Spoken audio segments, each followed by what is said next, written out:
I hear you. But then again, if you looked at like DocuSign when it traded down to 140 or, at 100, I figured, okay, this thing's, you got to close your eyes and buy it. It's not there. I mean, we said the same thing about Peloton and Pinterest and Kings, when they all got to 20 and now they're all under 20, so there we go. We opened up about 10 or something. Yeah, but that's really unchanged. They sold off on the close. 37 was really kind of the close. They're really unchanged. Yeah. All right. NASDAQ up 17, 18, but they're really unchanged. 4, Dow up 95. That last sell-off right at the end of the day there sold them harder. Yeah, pretty big sell-off in everything actually tonight. Bonds are down 26. I kind of liked the bonds here too. I didn't think the bonds would sell off with the stock market getting whacked so much. I mean, bonds back under 140, right? It was only like 2 days ago or so. We were 143. I mean, that's and I thought that 143 was a pretty good number. Was like a pretty good print. Like I did not want to. Yeah, we sold off from basically 150 down to below 140, got back to 143. Yeah. You'd think we'd sit for a little while. I mean, there's only a $5 expected move or a 5-point expected move over the next 50 days in the bonds, and you've got the bonds already off. Actually, when you look at the markets on the opening today, I mean, crude oil's down, bonds down, gold down. Crude oil was down on Friday also. Yeah. Mm-hmm. Everything's down. And this is what I talked about. I feel like there was just, there was a liquidation going on, and a couple of the stocks that I thought, would hold the market up. I mean, you and I both thought when Tesla reversed in the morning and the NASDAQ got strong, and the other side to that is when volatility wouldn't uptick as the market sold off. We both were looking at that like, okay, this is actually, no way we're getting short here.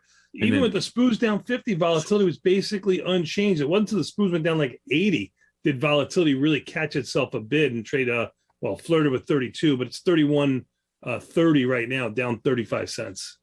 Yeah, I mean, I see no reason to. I mean, if you're short, I can see saying, all right, I'll buy some here. But if you're not short, I mean, to go long, you got to be nuts. It's a tough hold right now. Yeah, I would definitely. I mean, I'm going to be long a few deltas coming in tomorrow, but that's just because we have some stocks like, when you're long like Netflix, it tweaks your deltas because they have a high beta. Mm-hmm. So it's more than 1-to-1 versus the SPY. But when you think about that for a second, I mean, if you're long Netflix, are you really long? No, you're really, really long. You're double long because the stock doesn't have an uptick, even when the market goes higher. Right. And then when you're long like some Chinese stock like Baba, are you really long? No, that's just, you're just rolling the dice there. Right. Okay. Exactly. So like, I don't consider my deltas, really long deltas. They're crap deltas. Yeah. It's delta in individual position, but it still gives you a beta weighting delta. I mean, yeah. Right. Yeah. And you can't skew it. You have to look at it for what it is. Yeah. Yeah. No, I didn't love any of the tape action on Friday. I thought I was going to love it early. It was kind of a good morning for us. And then in the afternoon, it was a great morning, actually. But, they took the VIX futures, the M's, which are the Mays. I'm sorry, which are the Junes. They took those up to almost 32. Yes. You're getting into, that's the territory that we saw back in March that we when we were making lows that we sold off from. And that's the territory where that's the make or break territory. Mm-hmm. That's the territory where if they, where if they stop, inside of 35. Right. Like a one more ugly down day there. If they bust above that and the shit hits the fan type thing, then you got, then who knows? But we just don't go above 35 very often. Well, here you are. I just put $/VX, and that kind of takes all the months away and just gives you what volatility has done or where it's been. And you can see you get into the high 30s. Back in November, you got into the low 30s back in November. You were in the low 30s in January. You started to get into the mid where we're approaching now in March, and you're getting it again in May, the end of April and May. So yeah, you're right. These are the times in this hard hold that you get volatility expanding, that you typically get rewarded for it. Now you got to get the delta right. I think we're done with most of the major earnings. Is there anything big left? I mean, you got Mosaic and Pfizer. I don't count those. Lyft, Starbucks is in there. Uber, your DraftKings. I mean, you may have maybe not big names for quote unquote the public, but like you're going to be very interested in DraftKings. I mean, it's $13 or $14. I'm not really that interested. Well, you're going to be interested in it because you're long it. You're going to hope it goes higher. I'm going to root for football season. Only thing I know about DraftKings is I will make sure I'm long. When does football season start? Like in August? I'll make sure I'm long it before August, because I figure if they've got any chance to ride that stock, it'll be in football season. But I'm just blown away by the what they've done to not only the gaming stocks, but also the casino stocks. Like, I mean, I just looked at Penn. I don't trade Penn that much. It doesn't trade that much anymore, but it's $36 now. Remember, it was unstoppable at whatever, 120. But the stocks I do like to trade in that space, like Las Vegas Sands and Wynn, I mean, they're just and they both had their earnings already. Yeah. I don't think there's. I guess my point is most of the earnings plays are done. Yeah, most of the big names are gone. Yes, you are correct.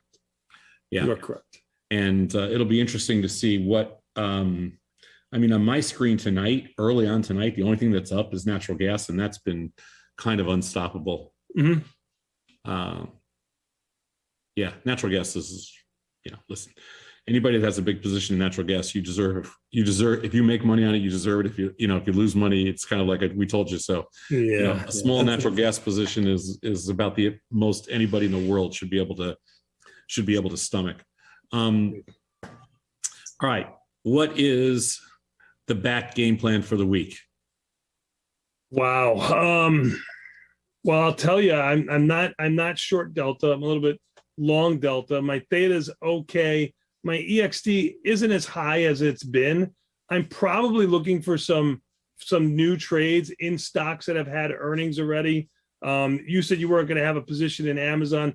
I want to get involved in Amazon. I want to get involved in Google.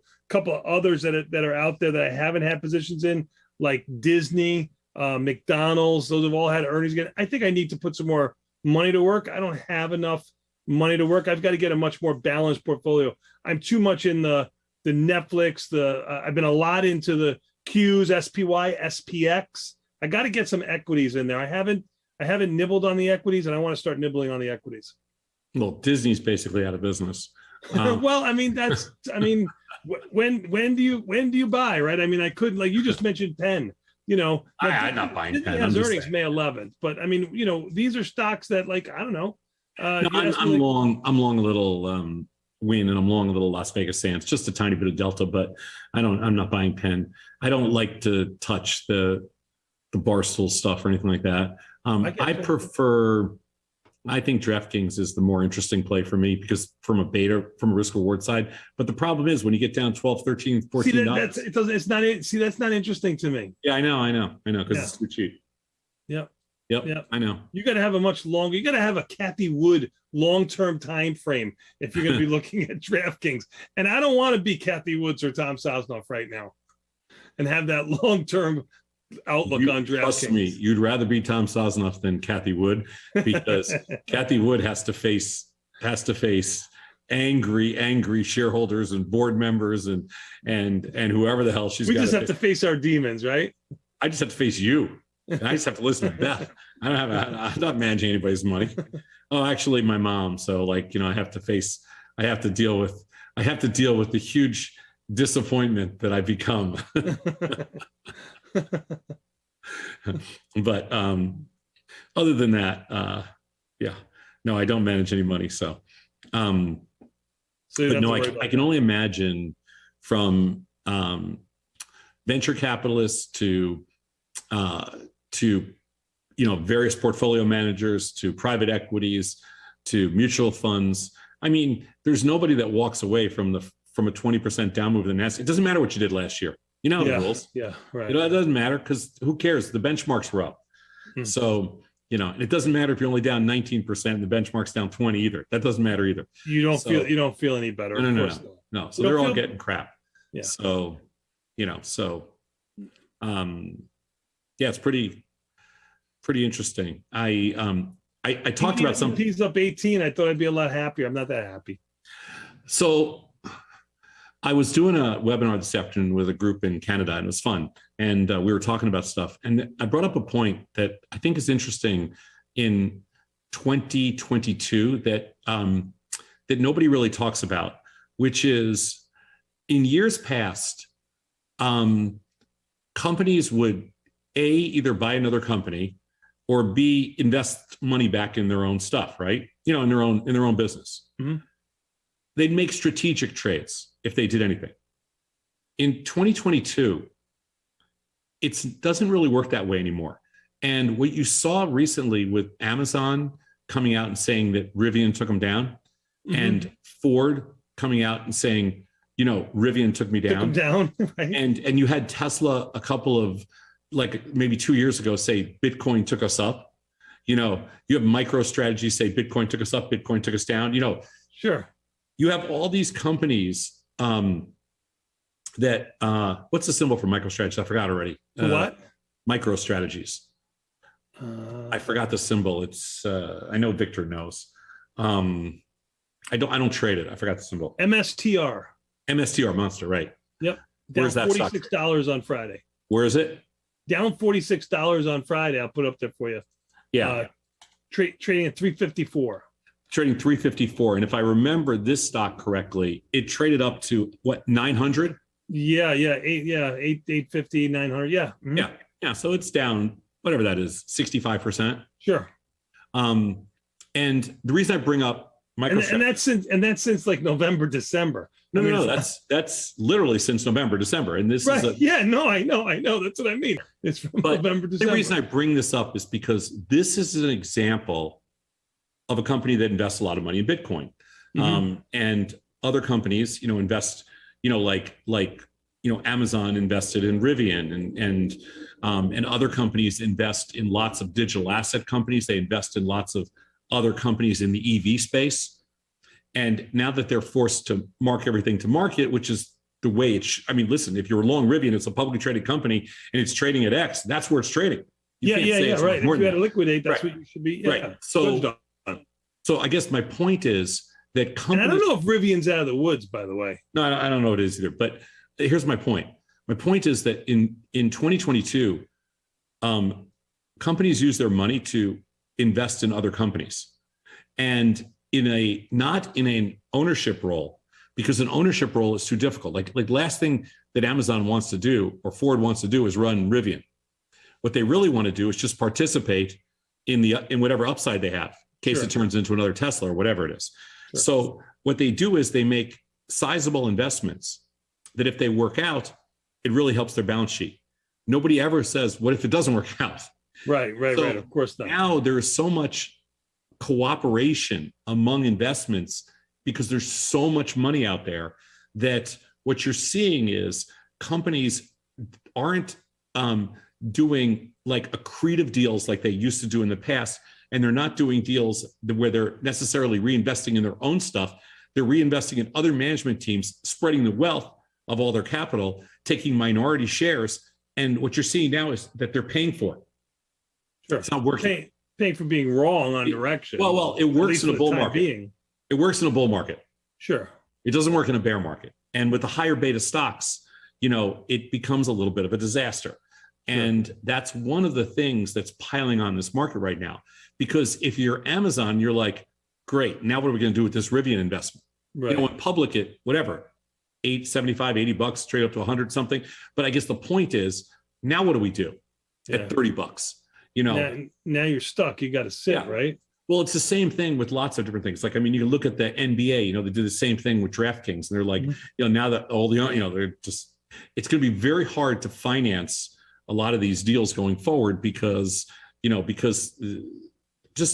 the culture changes so fast. And this culture of investing in other companies is part of the reason that I think you're seeing this sell-off, because there's some things happening here that these companies can't control on their own. All right, let's bring in Pete. We went long. I'm sorry. Let's do it. Let's do it. Mr. Pete Momat. Pete Momat, how are you, my friend? Tony, how are you? I'm doing well, thank you. I'm with Tom. Hello. Hey guys, how are you? Good weekend? Yeah, pretty good. I mean, all things considered, sure. Look at you down into the south there. You should drive through Nashville every time I went down to school. Fantastic, good stuff. That wasn't your first time in Nashville, was it? No. Okay. No. I'm basically a regular. Tom went down to Nashville for a bachelorette party. Yes, it was amazing. Had some moonshine, came home. No, I was only there for about, well, I was supposed to be there for about 8 hours. I ended up stuck on the runway for about another 4 hours, but it was a quick day, turnaround. Very good. Nice stuff. So, Pete, what I thought was interesting on Friday, and it's again a continuation tonight, is that we're kind of selling everything. Yeah, we're seeing. You pointed out nat gases. Back to $7.40. I think we know that's really not correlated to anything, so we leave it alone. Yeah. I was surprised to see. I know it's month end of the week, thin week. No UK into that tomorrow morning. No China in tonight. They're out, so I don't know if it was a little bit of 3-day event risk. But really a pounding and not much of a bounce. I mean, we look at the SPOO bounce in the NASDAQ bounce right now. It's non-existent. When you saw the last hour Friday, when you saw that, I mean, Tony and I were just like watching. We didn't do anything. We were just watching it, trying to defend some, positions that had been good all day and that went sour in the last hour. But when I watched that, all I could think of was like, that was a mass liquidation. Yeah. Like it felt to me like somebody just came in and said, we got about 10,000 micro minis for sale. And, where can we find a home for 10,000 or something, or 20,000 or whatever the number was? Because somebody banged the bid. There was no uptick. There was no uptick. A couple of things I read said, I guess JP Morgan's macro fund sold $7 billion on the close. Notional of SPOOs. Who knows what that is? But somebody was in there viciously, not giving it a breath to come up. They had stuff to do. So you saw that play through everything. Funny you said JP Morgan did that, because I think I got an email. I have an account there from years ago, and they think they still send me emails, and they sent me an email this weekend, and they said something to the effect of their chief market strategist. I think he said, it's time to nibble from the long side. So it makes sense that they were pounded the close. Yeah, absolutely. Yeah. But, we saw some of it's interesting. Some of the silver, some of the base metals have led the charge. Canada and Aussie all give background. There's a little bit of dollar weakness or currency strength early in the day. Finally, all that out really quickly. But finally the dollar was at least a little bit weak for the first time in what felt like a month. It was the first day we had an uptick in the Japanese yen and the euro and the US dollars. The first uptick we had was on Friday. Yeah, but it was a weak rally that I couldn't hold, considering once we took out 110, it was pretty much a straight down shot down to 105. So not a lot of bounce there. So it'll be an interesting week to see if the dollar just continues. The three rallies we've had in euro, and the one thing for me too is cable's now sterling's well below 130, 125. So it seems like some of the currencies that were kind of holding on to a little bit of a bid are not susceptible to selling, i.e. dollar strength, have given ground now. So even cable's down to 125 quickly. I think, Tony, that I have a crazy theory. First of all, there's no way this market bounces unless it's from lower prices. I can't remember what day it was last week. I think it was Monday. I don't remember if it was Monday or Tuesday when we were down all day and then we rallied. We were down 1%. We were down 50. We closed up 50. I don't remember what day. The last half hour of the day too. Yeah. Was it Monday or Tuesday? We were down 50, up 50. No, I think it was Monday. Yeah, it was Monday.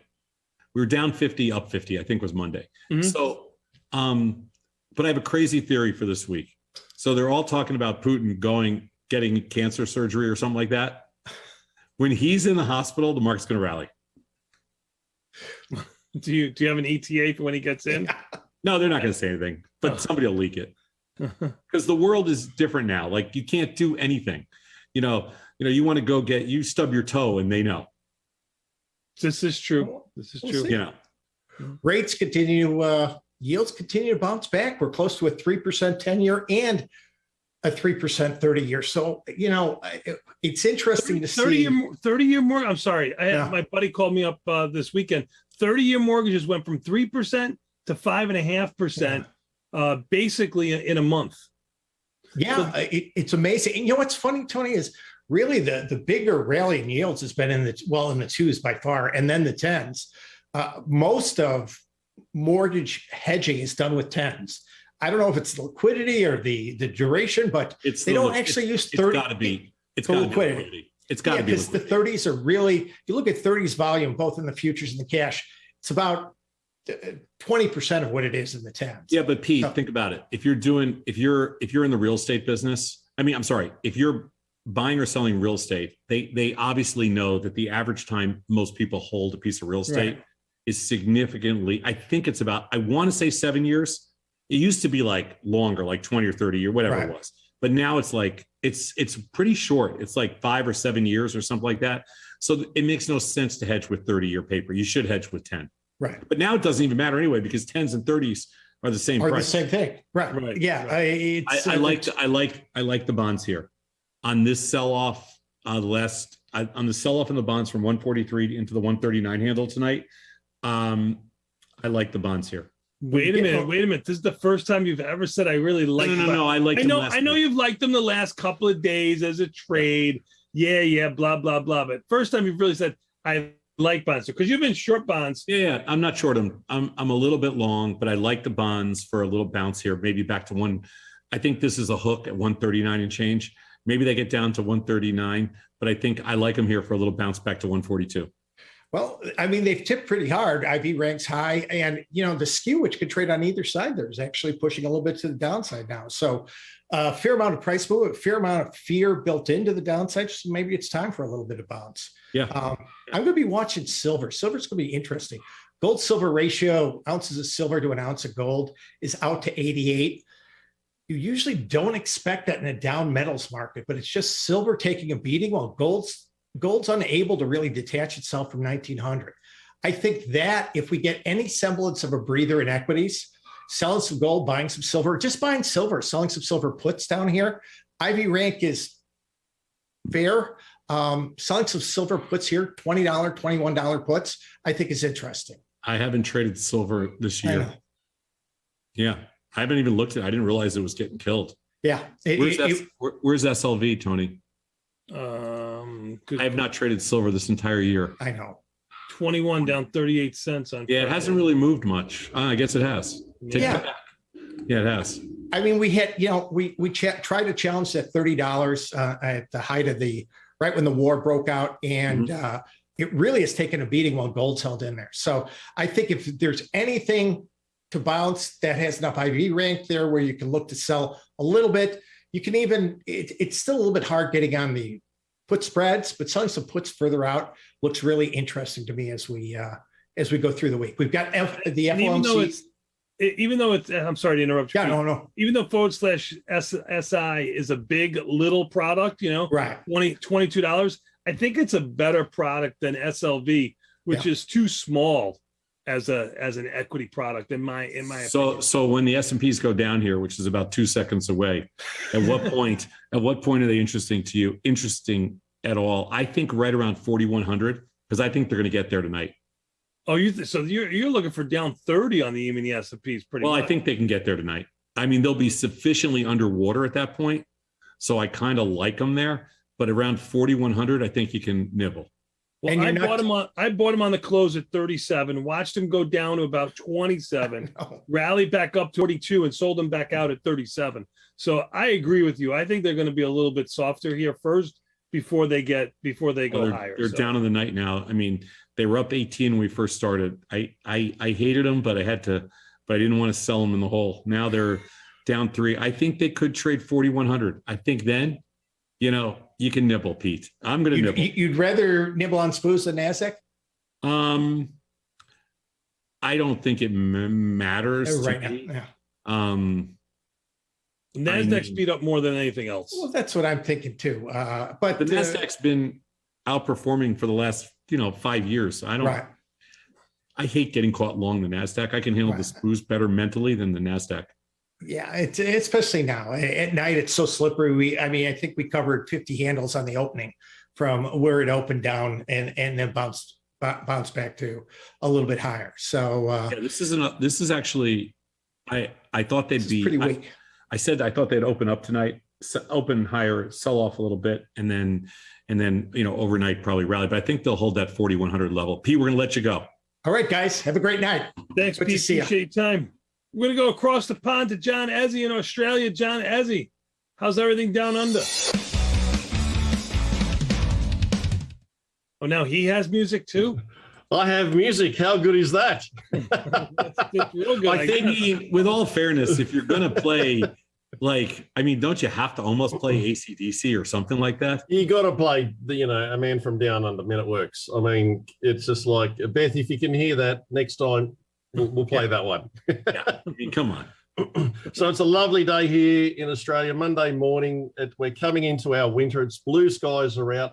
We're hitting about nearly 70 degrees Fahrenheit. So it's happy days. We're kicking off the week with a good one. Oh, we're so happy for you. I'm here just to tick you off. So we have not had a nice day weather-wise in Chicago in 6 a month. months. More we haven't had sun in a month. Yeah. So we don't really give a crap how nice it is in Sydney, Australia. I'm going to keep telling you. So what's the word? It's either are we bearish or are we bearish or are we bearish? Well, we've had the worst start in what, since for 80 years or something like that in the market. So first 4 months of this year have been the worst in 80 years. So what do you think here? Let me push it on you. I think we're getting down to a level around 4,100 where this is the hard thing. I think if you're a long-term investor, you can't touch them. I think if you're a trader, it's interesting. That's all. So if I was to ask you based on the percentage response, what percentage do you think, or what's the probability the S&Ps in the next, say, couple of weeks will go into the 3 handle? Well, I guess if you looked at the probabilities, it would be 50-50 easily, because the expected move in the S&Ps is in the next month or so is 250 to 350, depending on your time zone. Yeah. So when you look at that, the answer is the statistical. There's about they would argue there's about a 70% chance. Right. So the straight numbers, John, would favor a trade into the 3 handle. But I think that again, from a trader's perspective, that can mean that's very difficult to play for as trader. You're at 4,100 now. The real question is, does it trade 4,150 before it trades 40.50? That would be my question. So with obviously everything going on with earnings, we talked about last week just briefly, will some of the major players hold the market up? They obviously they didn't. Obviously, with Mr. Powell coming up, probably going to stir the market up on Wednesday again. What are you looking for when we're in these environments? What are you looking for to signal that we could be hitting a bit of a bottom here? What are you looking out for? I told you what I thought. I think it's when Putin goes in for his cancer treatment. That gives us somewhere to throw a bomb, doesn't it? You've got a target now. That's exactly right. Let's clarify those GPS coordinates. I think with earnings pretty much done, nobody cares about Starbucks and DraftKings, things like that. I think with earnings pretty much done, and with I think now the rates have gotten maybe even ahead of themselves. So I don't think, and the dollar's gotten ahead of itself. So I don't really see the challenge. I mean, Powell has an easy. Last time it was a hard one. This is easy. This is so easy for him that now he has to pull the Band-Aid off. He can't F this one up. In other words, he can't under raise. He has to go over the top, and he has to make a statement. So he goes over the top, makes a statement, shows that he's, got what it takes. And the market may like that. I don't know when that is. Is that Wednesday or Thursday? Is that Wednesday? I don't know. Wednesday, I think. Yeah. Do you think you'll start talking more about pulling back on the bond purchases and things like that? I don't know how he could speak. I don't know. I mean, the bonds and rates have been so far behind for so long, and now they're out in front, that I don't really know that he has that much risk this time. I think all the risk to me was last time, and it proved out that way because he didn't do what he needed to do. They weren't proactive for the last 2 years, and now, and a lot of this is on the Fed. They weren't proactive. It's the same. It's on the central banks too, because they suck too. And it's on the Fed. It's on the central banks. They blew it. Now they're going to play catch up and they're going to go too far the other way. That's what I think. And the market may actually say that that's, like that news. Yeah, it may. Yeah, I think it will probably. So with rising interest rates, obviously, we all know it's going to be playing out as we go throughout the rest of this year. Why do you think then the financials are suffering? Why are they caught up into sell-off? Do you think is it because they're just overpriced like a lot of other things? No, I actually think it's for a couple of reasons. And I'm glad you asked this question because we actually touched on it last week. Reason A is investment banking fees are down to like next to nothing. There's been no IPOs, no SPACs, and the merger and acquisition deals have basically fallen off the table. So there's no investment banking fees, no mergers and acquisitions, no IPOs. And that's also, kind of the free. That's kind of the free money, right? That's the free money. That's where they rip firms. Everybody off. Yeah. And then the other piece to it is trading volumes are down across the board, and that includes crypto volumes specifically. I don't think they make a lot of money on that, but I think they make some. But their trading volumes are down. And then the last piece is, I'm just guessing, but like what I talked about earlier, their investments are getting killed in their little venture funds. And then the last piece is, I'm going to guess that they're the ones, a lot of these financial institutions, their inventories right now are probably killing them. Like, who's buying these bonds on the way down? These guys have been inventorying everything. And, they've been inventorying all these munis. They've been inventorying all these corporate bonds. There's nowhere to lay this stuff off. They're handling all these OTC markets, and my guess is they're choking on inventory. So the reason I think financial stocks are so weak is, even with interest rates higher, which drops right to their bottom line, I just think they can't make up what they're losing in every part of the business. Yeah, interesting. So look, locally here, the Aussie market's, relatively speaking, is holding up well. Yeah, it is. And the Aussie dollar, the Aussie dollar sold off a little bit, but yeah, we got our asses kicked on the Aussie dollar. Yeah. So I think that was, look, I mean, we're all watching the US dollar there, but I think there's a bit of reality coming into the Aussie dollar with some of the that's what we call ugly. The last month, April was terrible for the Aussie dollar. It hasn't had an uptick from 74 and change down, or higher than that, 76, 75. Yeah, down to 70. I like it. I hate to say this because I have no Aussie dollar position on as of tonight, John, but I think you got to sell let's see, the vol in the Aussie dollar, just so you know, Tony, if this is right, we'll see tomorrow because it could be off tonight, but it's showing the markets are wide, you're saying. Yeah. But it's showing, and it's not, there's no volume. Let me just make sure there's no volume tonight.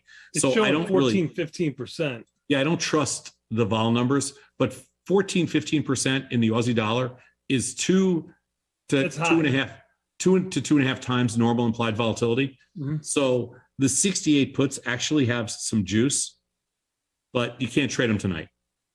You got to wait till markets are more liquid. Yeah. Yeah. Look, and look, I agree. I think around the 69-70 cent level, it does attract a lot of buyers. That's a good buying entry point. But again, if this overall market keeps selling off, it's going to drag the Aussie down further. So, the E-minis, the S&Ps, they need to find some level of support above 4,000.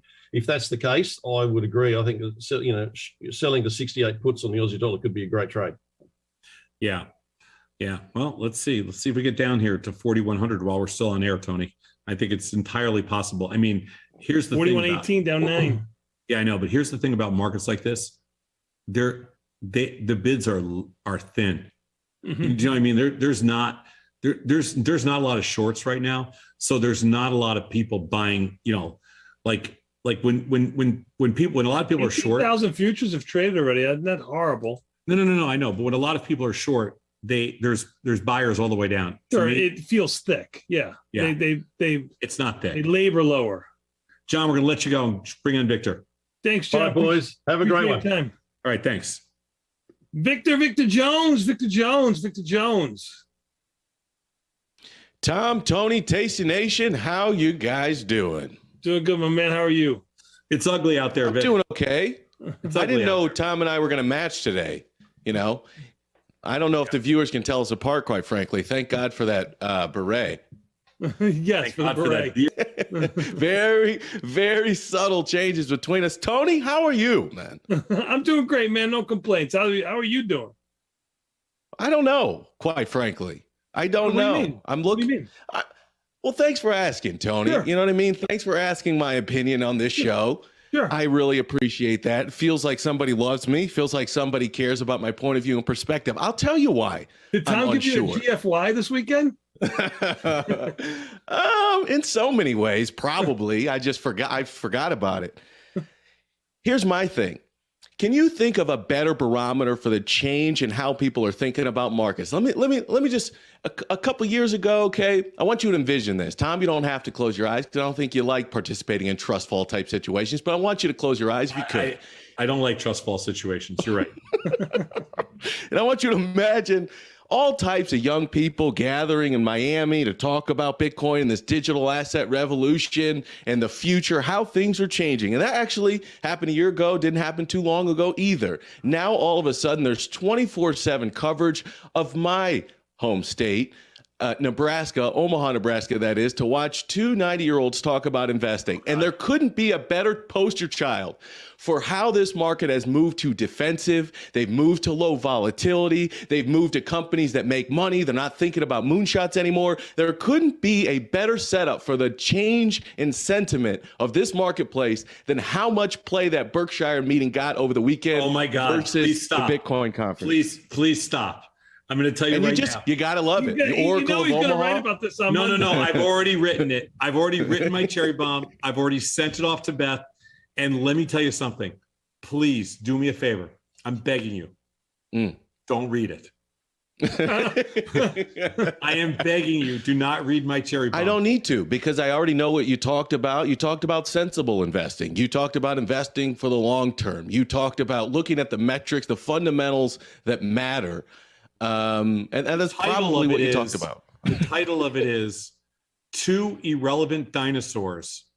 Jeez. And you're not talking about Tom or Tony. Jeez. That's right. Two irrelevant dinosaurs walk into a bar. Okay. That's basically the title.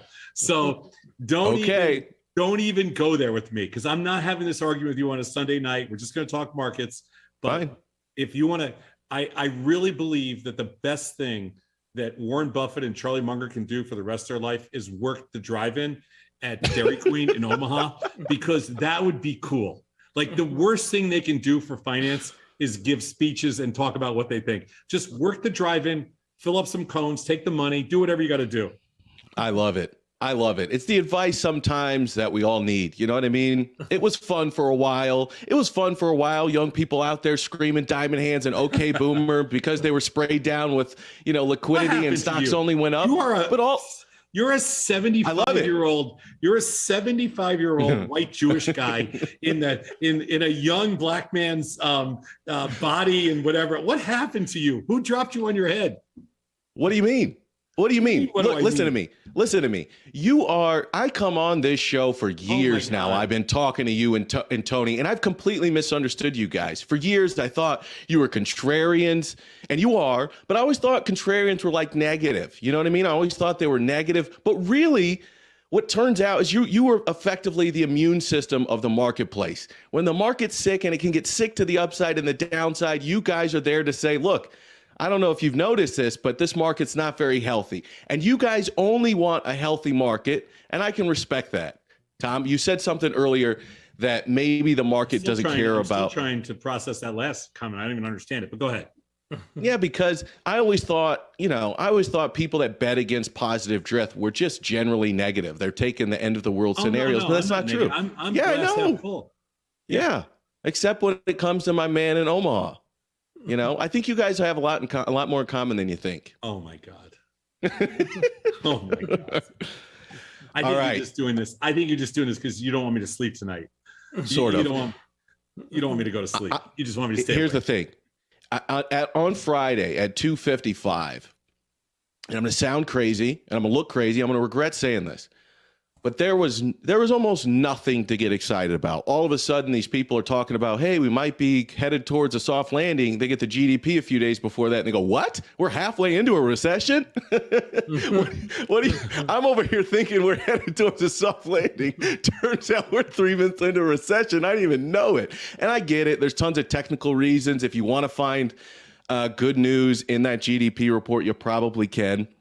But in that last 5 minutes, there's probably nothing to be constructive about, except the fact that you've gotten past the majority of FANG earnings, which makes up the majority of this market. It's 40% of the NASDAQ. It was 25% of the S&P on Friday. If they repriced those, which they had to do, it was almost like people were standing around Apple, Google, Microsoft, all these FANG investors standing around as if these things are impervious to a slowdown. And they're not. If people don't have enough money, if they have to start making trade-offs to putting oil and gas in their car, to heating their homes, to more expensive groceries, the fact is they're just not impervious to an economic slowdown. And finally, the market gave it up. So maybe in the last 5 minutes, there's not much to be constructive about, except the fact that you probably got a lot of hedges on for this FOMC meeting.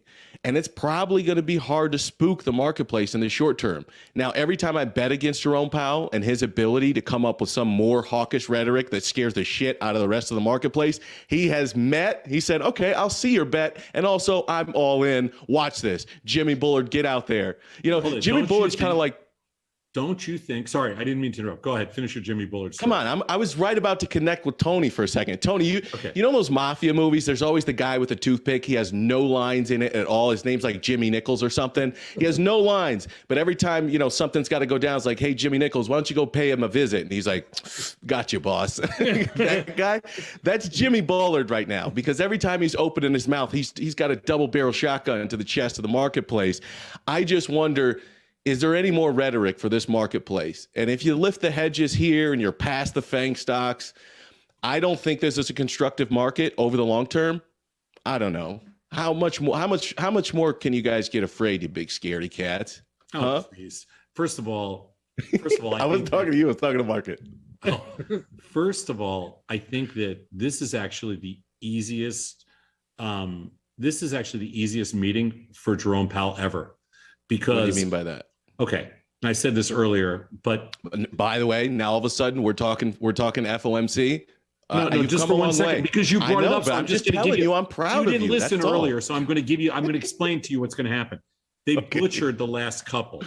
In the last one, they butchered by not stepping up and doing 50.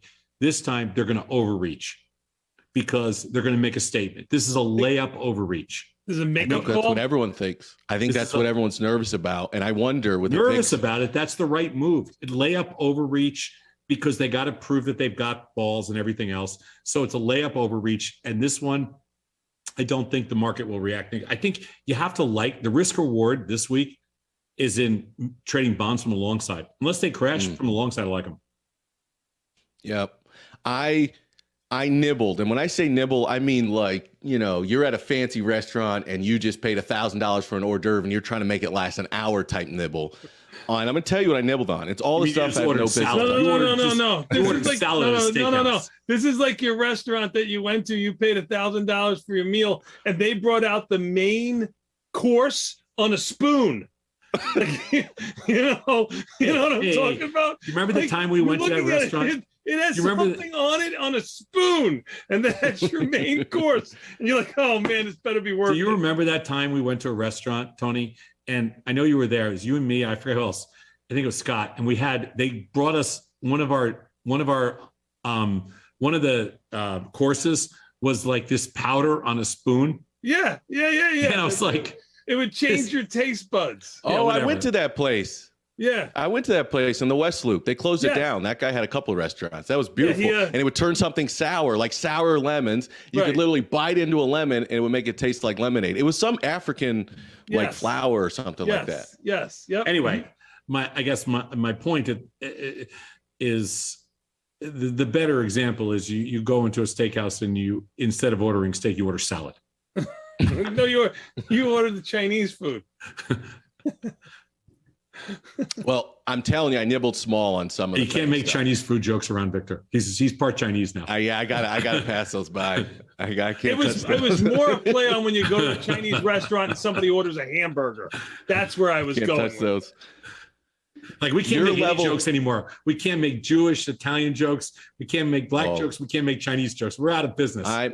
My mom is mixed, Mexican American, Irish American. My dad is black. He's African American and Native American. My wife is Chinese, and my son can't laugh at anything. No, he will mean mug you at any joke you tell him. You were throwing out this 4,100 level, and I know you trade on a shorter term basis, but there's been a lot of whispers out there around breaking 4,000, coming in somewhere between 38 and 39, which would technically put the S&P in bear market territory. You get down to 38.50, something like that. At that point, you're 20% off the highs. How do you think about a world that looks like that? That's pretty much that's FANG damage at this point. That just means the FANG has more to go. And, Microsoft, Google, Amazon, they don't look sexy on a chart. I know. But the S&P year-to-date return is 13 or 14% under, right? NASDAQ's like 20 or 22% under, and the Dow is like 10%.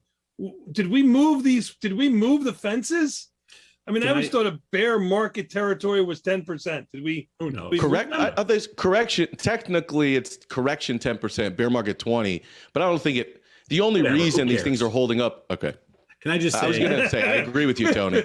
Victor, all right. It's all BS at this point because the FANG stocks are just skewing all those numbers one way or the other. Personally, after the last 40 years in this business, it is way more fun trading in bear markets and building stuff and doing stuff in bear markets than bull markets for me personally. It's just, I can't explain it. I think people will see it if and when it happens, because I can rationalize something going to fair value or even under fair value, which is an emotion. It's very difficult for me to rationalize froth. Mm-hmm. So for me, I have more difficulty rationalizing upside froth when I feel like something should be trading at $10 and it's trading at 100. I don't get it. But when Zoom was trading at 500 and I feel like why isn't it 60? Or when GameStop was trading at 300 or 400 and why isn't it 50? That's harder for me to rationalize. I can rationalize Robinhood trading at 10 or DraftKings trading at 13, or Peloton trading at 17. Like those are easier for me to rationalize. So I think that bear markets are actually a lot easier for traders than bull markets. I don't disagree with that. I think to me, there's also something interesting that you have available as the FANG stocks start to break down. The tough part before, when the FANG stocks were holding up the NASDAQ, let's say you wanted to go long something in Cathie Wood's fund for whatever reason, just something longer duration or higher beta. Selling something against that on a portfolio level was nearly impossible. Finding something with high correlation to that stuff was really hard. Now, let's say you wanted to pick up some of this FANG stuff that's been a little bit depressed, arguably could have much further to go. I'm just saying, now you can, if you wanted to run something over the top, you wanted to sell something over it, you're going to have higher potential of correlation. You're going to have less risk of like basis between the NASDAQ futures and going long some of those, being able to go long FANG stocks, than going long high beta and selling NASDAQ against it. So it's just more interesting opportunities to try to add some of that stuff to a portfolio and sell it against it. What I think is really interesting, let me tell you. Let's hear it. If you like the story, if you kind of like the story that, you know, we're going to hang around here, bottom out, hang around here for the next couple of months or whatever. So just because you brought up Kathy Wood for a second, we talked about her a couple of times, but I don't give a crap about her. But for the first time, that fund, it's like, it's very hard to pick stocks right now because you don't like know, you know, which stock's going to pull a Netflix, which stock's going to pull a Facebook, which stock's going to pull a Microsoft, which stock's going to pull an Amazon. Like, you don't know.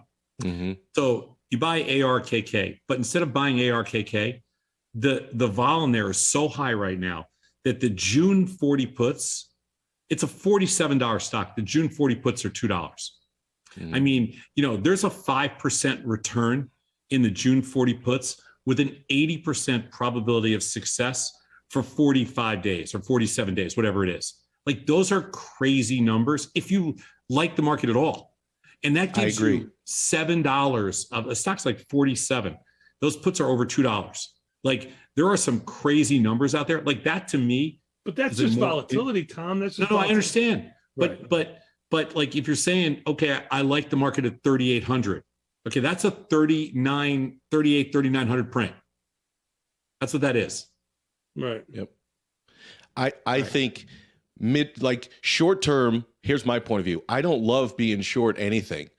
Maybe energy. No, the risk reward sucks. The risk reward on everything except energy is awful. Yep. And I don't know that you really want to be short energy here just yet, right? Like, there's only energy's up 37%. The next closest sector in terms of year-to-date performance, like 1-2%, something like that. So like by far and away, there's becoming this massive gap in performance at some point. I like that as an opportunity. I think it's too early. On the flip side, to me, I picked up a little ARK on Friday. You're more than welcome. Barbecue me in the comments, but hear me out for a second. It's just, if the marketplace has reached this level where you get past Wednesday and you're going to get the ADP report and you're going to get the FOMC comment, and then you get OPEC on Thursday, you get a lot of there's a lot of things that you probably wanted to hedge against if you're a large portfolio manager and you just got past FANG earnings. Just on removal or monetizing of those hedges alone, the market might have an upward bias here. If the announcements, or if the hawkish energy isn't horrific. And I do not like this market, but I like the risk to rewards on short positions even less. So if you're going to buy anything, to me, it was quality. So taking some small bets and some of the FANG stuff on a reversal. And like something like ARKK. I hate this stuff. I just don't like the levels for shorting anything in the market. Okay, wait. You call us risk takers?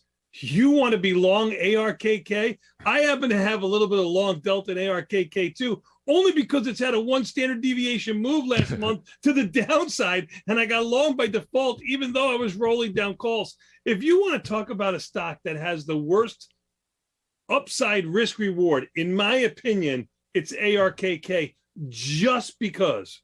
No reason. Just because. We're over. I think you're right. We are over our time limit tonight. Oh, why would you stop this conversation? Well, why would you do this? Okay, we give up our Sundays, and you can't go 3 more minutes to let Tony and I finish our points together. Tony, hey, I'm having Mother's Day breakfast. You want to come over to my house, Victor? Because I got to work on Sunday. So I'm having Mother's Day. You know, it's not like you're a mother, Victor. This is what he told me. It's not bad. What are you, a mother all of a sudden? That's how he says it to me. I do think this week is ugly. I think you get chopped. My point is, once you get past Thursday, Friday, what is the catalyst? Unless they just haven't appropriately priced them yet, and it's going to take forever to work out of these large institutional positions in FANG, which is also a possibility. But for the short term, I like the risk to reward for a 5-day bet, and I'm willing to be wrong, 100% willing to eat it. And everyone comes back next Sunday and like, what was that guy talking about? He's Victor Jones. He's Tony the Bat. I'm Tom. We'll see you tomorrow morning, 7 a.m. The S&P's turned green. Haven't had a downtick since you called 4,100. We'll be back tomorrow.